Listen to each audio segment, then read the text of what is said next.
Welcome everyone again to another week of my YouTube video channel. You guys, I am Coach Regina and I want to thank everyone for tuning in again. This is my second video of the week. I told you guys that I'll be bringing live content to you guys every Tuesday and Thursday. So once again, welcome everyone. You know, guys, I told you that I post encouraging content to inform, inspire, and impact. The last video that I did was on overthinking and ruminating thoughts. I'd first like to thank all of you who took out time to view my last video. I want to thank you guys for the comments. I want to thank you for the feedback that I asked. That was absolutely phenomenal. It's an opportunity that I need to help me grow my YouTube channel as I learn how to navigate through all the technology, as I stated before.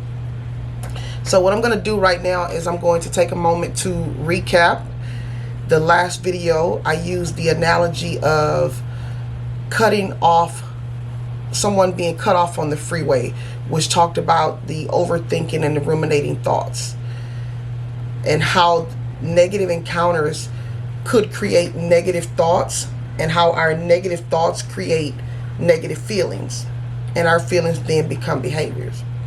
I mentioned techniques in order to calm yourself down and come back to the present state. I talked about a technique such as a mantra, and being able to recognize that the other driver may have their own internal struggles causing them to behave in a certain way. I mentioned realizing what's important to you and staying in the present moment could help you avoid feelings of uneasiness or you developing an unwanted mental state.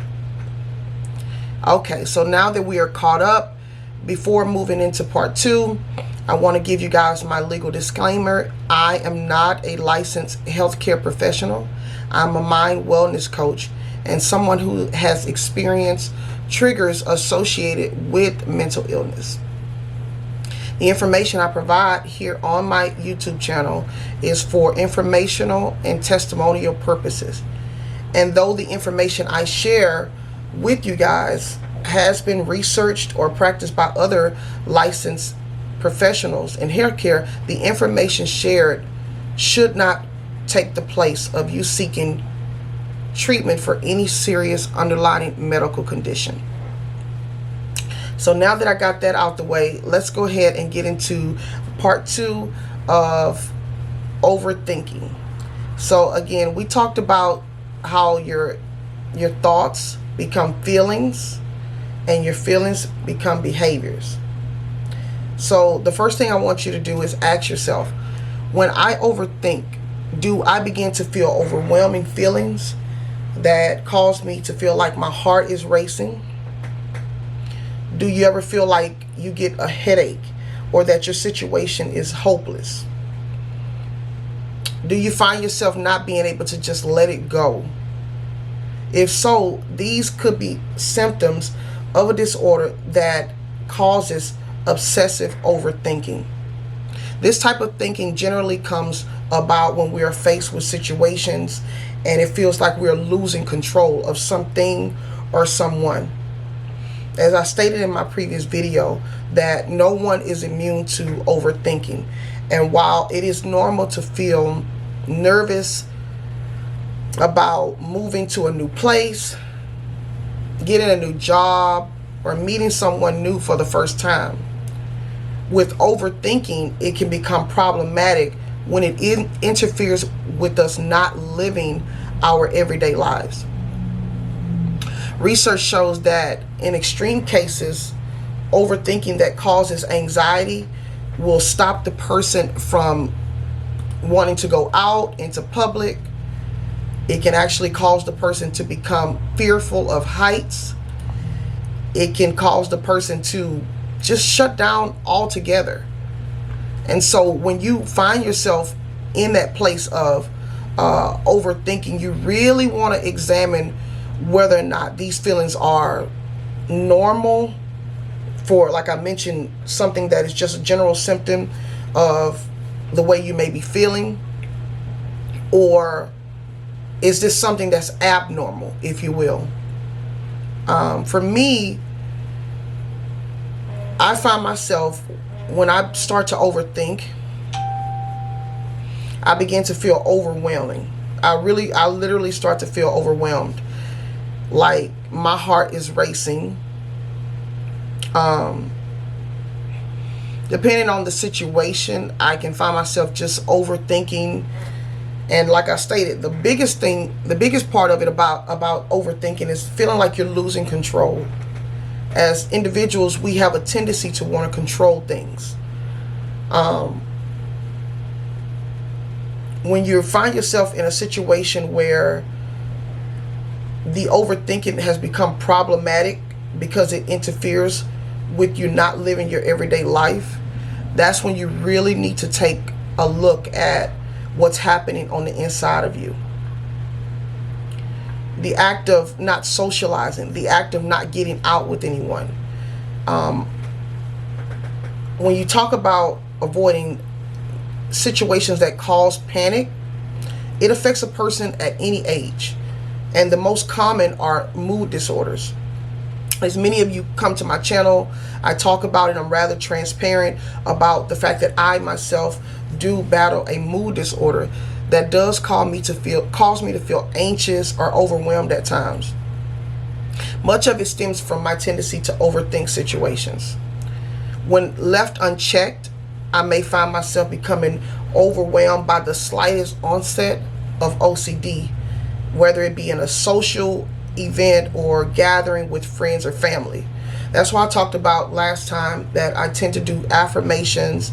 I have a prayer life. I practice exercising. All of this is a way of kind of keeping me in a state of balance within my mind. Thankfully, I'm becoming more aware of matters that may become triggers for me, such as the fear of being judged or instances where I may feel like I'm socially trapped.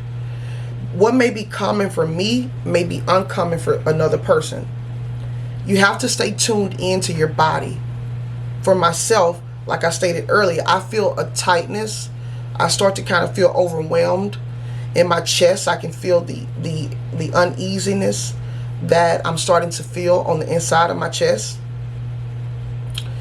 I might experience heart palpitation when it's around people that I haven't seen in a while, and I start trying to catch up on the conversation, or a person I may feel uncomfortable around. I tend to become sort of a chatty Cathy, if you will. Because I'm in the moment, I'm unaware of the sensation of my anxiety level at that time. I don't feel it actually starting to rise. Therefore, if I'm not mindful, before long, it's too late. This is the part I hate the most. Because once I actually remove myself from the situation, the environment, I'm actually left feeling like I had diarrhea at the mouth, which tends to lead me to ruminating thoughts. I begin to think things like what I could have done or what I should have done differently within the situation. Does this sound familiar? Does this sound like something you may have been privy to, or someone you know? You may have a friend that you may have witnessed that is rather loquacious, meaning they talk incessantly. This person may be experiencing symptoms of anxiety. For any person that finds themselves trapped in that type of situation, it's not easy. It's not easy. Many people are dealing with things that they generally are not sharing with people that are in their immediate circle or people that they're not familiar with. So they tend to just kind of close themselves off from the world for fear of being judged, etc. For everyone, developing mind wellness from any sort of mental setback, whether it's losing control because a driver cuts you off on the road, whether it be outbursts of anger when things don't go your way, when you're having difficulty with your spouse and you're not able to fully communicate yourself.